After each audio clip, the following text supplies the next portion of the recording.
Bonjour et bienvenue pour ce nouveau page à page consacré à l'anthologie Nous sommes Captain America chez Panini Comics. Ces anthologies, vous les connaissez, ce sont des gros volumes qui recueillent des histoires clés des personnages mis en avant. C'est pour vous donner un avant-goût de ce qui s'est fait à travers les époques et vous donner vraiment un panorama des différentes sorties et des différents bouquins qui ont existé sur tel ou tel héros. Et souvent, elles sont accompagnées, elles sortent ou ressortent à l'occasion de films. Évidemment, le film Captain America Brave New World qui a dépassé le million d'entrées en France et qui, bien sûr, va continuer sa course pendant toutes les vacances d'hiver. Ce comics, accueille non pas un, mais 3 Captain America sur la couverture, puisque nous avons Steve Rogers ici, nous avons Sam Wilson ici et nous avons Bucky Barnes. Et donc, nous allons avoir des histoires clés de ces différents personnages et nous allons pouvoir rentrer. Si vous achetez ou si vous allez acheter cette anthologie, vous allez certainement découvrir, et c'est le but, ces héros. Ça va peut-être accompagner le film. Peut-être que des gens qui ont vu le film auront envie de découvrir ça.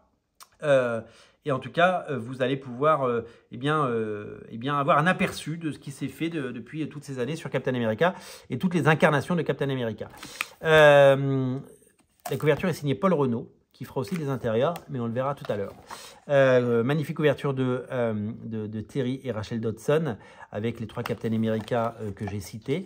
Alors, petit rédactionnel, et un comics signé Roger Stern et Ron Frenz, qui n'est pas mon préféré, qui est une version de Captain America, mais à l'époque, on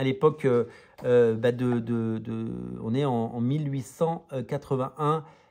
Donc autant vous dire que c'est au moment où l'Amérique a été fondée, avec les pères fondateurs de l'Amérique. Bon, ça c'est un comics qui a été fait au début des années 2000. Ça a été édité dans Comic Box il y a quelques années. Et voilà. Alors ce qui est rigolo, c'est le style un peu vintage à la Jack Kirby.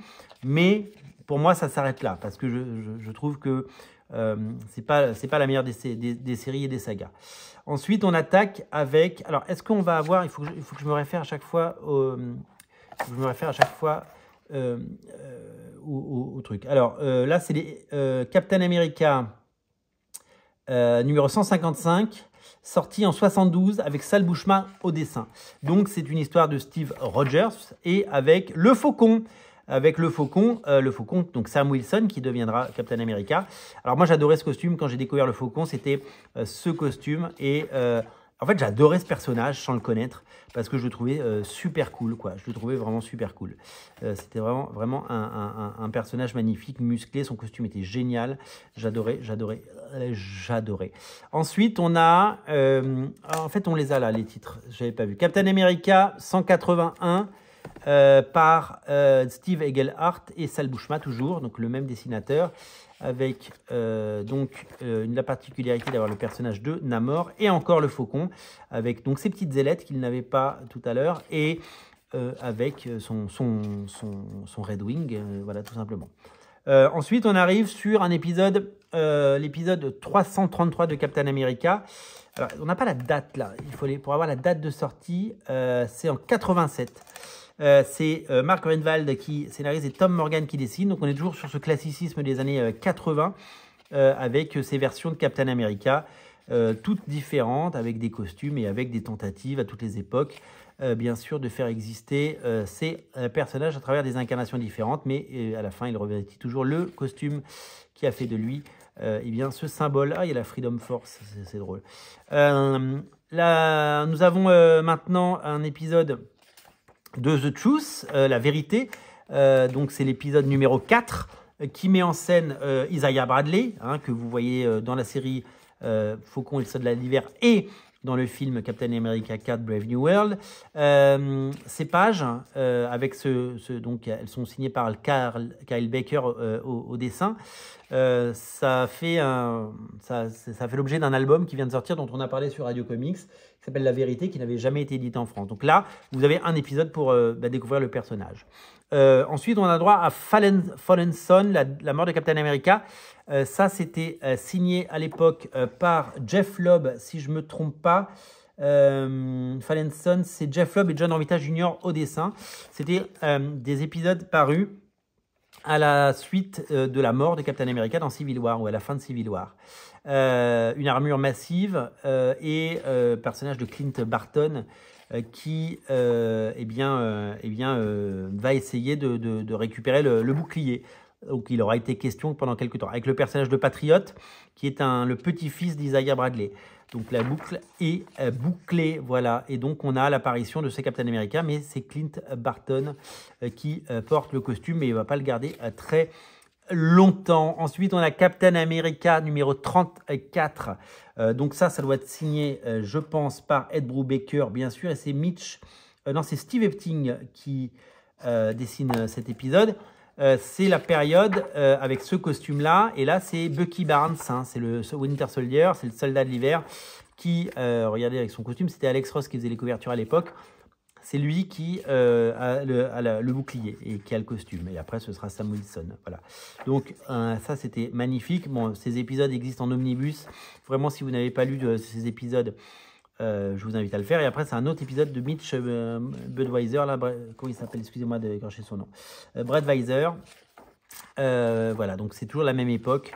Avec ces Captain America, mais je crois qu'il y a le retour de Steve Rogers, voilà, exactement, dans ces épisodes, si je me trompe pas.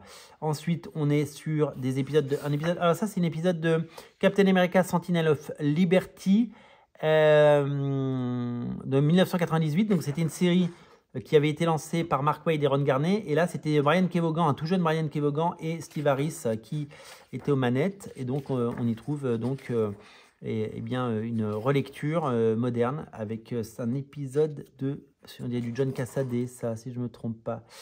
Joss Whedon, pardon, épisode de Captain America Sam Wilson numéro 7, avec Joss Whedon au scénario et John Cassaday au dessin. J'avais complètement zappé que Cassaday, le regretté John Cassaday, quel génie, avait fait ça. Donc, il nous a quittés malheureusement. Et je ne savais pas qu'il y avait donc, c'est quelques pages seulement. Et là, on a des pages de Team Cell. Et là, c'est des pages de Captain America, pareil, de Sam Wilson, 7 en mai 2016. Scénario et dessin de Team Cell. Donc, Team Cell n'a pas fait que Captain America White. Il a fait aussi ces pages-là. Ah ben, je l'ignorais. Vous voyez, on découvre des choses. Ensuite, nous avons Captain America et Steve Rogers numéro 1, le digne héritier. Qui fait ça c'est Rick Remender et Carlos Pacheco. Oui, c'était l'épisode 25 dans lequel Sam Wilson devient, parce que vous le savez, à cette époque-là, Steve Rogers a vieilli d'un coup. Et donc c'était Carlos Pacheco, regretté. Là, on vient de faire un mouroir, les enfants. On vient John Cassaday, Team Cell, Carlos Pacheco. J'ai le cœur fendu en deux. Je suis dégoûté. C'est 3 légendes, 3 dessinateurs que j'ai adorés et qui nous ont tous quittés. Et c'était la première fois que Sam Wilson portait le costume et le bouclier. Voilà. Donc c'était vraiment quelque chose d'étonnant à l'époque. Ensuite, on a des pages du Captain America de Nick Spencer avec Paul Renault. Donc ça, c'est Cocorico, c'est Paul Renault qui dessine. Je ne reconnais pas trop. Si, c'est Paul Renault. Non, je sais pas. Ou alors il arrive après Paul Renault. Oui, si, c'est Paul Renault. Il en a fait des épisodes pour Marvel, Paul Renault. Oui, je reconnais son style, bien sûr. Épisode de Paul Renault, sous l'ère Nick Spencer, avec évidemment la difficulté et toutes les questions que se pose Sam Wilson dans ce costume, parce qu'il n'est pas Steve Rogers. Et avec Bucky, qui a aussi le bouclier, qui l'a porté, bien entendu. Tac, tac. Et après, qu'est-ce qu'on a toujours du Nick Spencer avec Angel Unzueta. Hop. Donc, des épisodes qui mettent en scène, on l'a dit, c'est différents personnages. Ah oui, quand il parcourt l'Amérique, elle a dit, sous l'ère Nick Spencer, à la découverte de Captain America qui ont eu le sérum, et en fait, il y en a plein des Captain America. C'est une époque... j'ai lu très très peu de Nick Spencer, je peux vous dire.